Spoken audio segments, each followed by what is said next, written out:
Heritage is called heritage because it's about heritage. It's about the celebration of the Jewish past. It's about Torah scholarship. It's about enlightenment. It's about the life in the ghetto. And yes, it is about the horror and the complexities that were all of the concentration camps. The purpose of going to Poland today is not just to see the places where the Jews were murdered in Poland, but it's also about visiting and learning about those places where Judaism thrived before the war. I think it's very important for the Jewish people from all over the world who are coming to Poland for Shoah trips to have a possibility to meet at least one Jew living in Poland today. When I was in Poland, I walked in the same steps and I touched the same things as my grandparents did almost 70 years ago.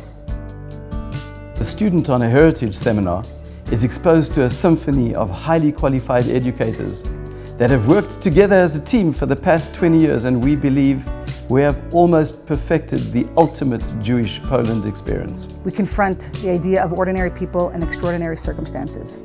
We confront how society could turn against its most vulnerable and how individuals can stand up to that pressure. We learn about Gvura, heroism, resistance, and we try to understand the myriad of questions of how it is that this people survived one of its darkest chapters in history. There's nothing like being able to teach in situ on the site. There's not only an emotional component of feeling a connection to the events that took place there, but beyond that, having taught the Holocaust for about 20 years before I went to Poland for the first time, that when I first visited Auschwitz-Birkenau and saw the two places in relation to each other, I understood their connection in a way that I had not understood from books or from lectures.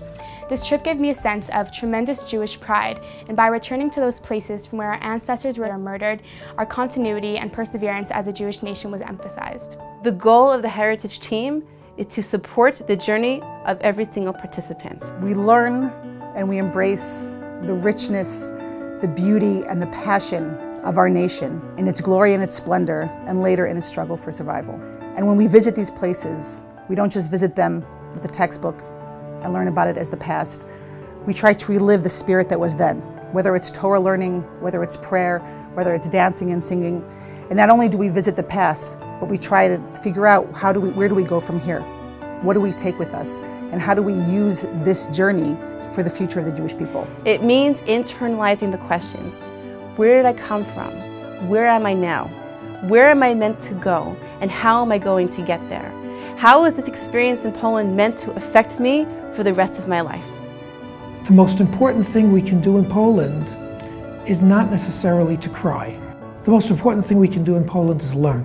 When I went to Poland, I saw and imagined in the same places that my grandparents were, children grabbing on their sisters and brothers, holding them for dear life, holding them for the warmth and love of another human being where there was none.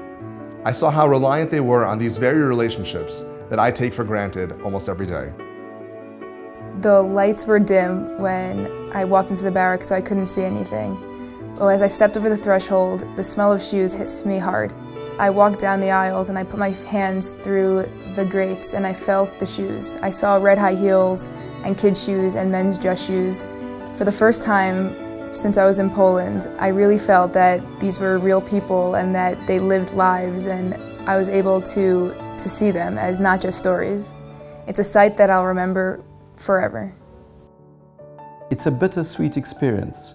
On any given day, a student on Heritage may find himself crying bitterly at the children's grave at Zbilatovska Gora, and later in the same day dancing at Hasidic Hever. Every year we have the privilege to meet a superwoman of a hero. Her name is Pani Polina Kisielewska.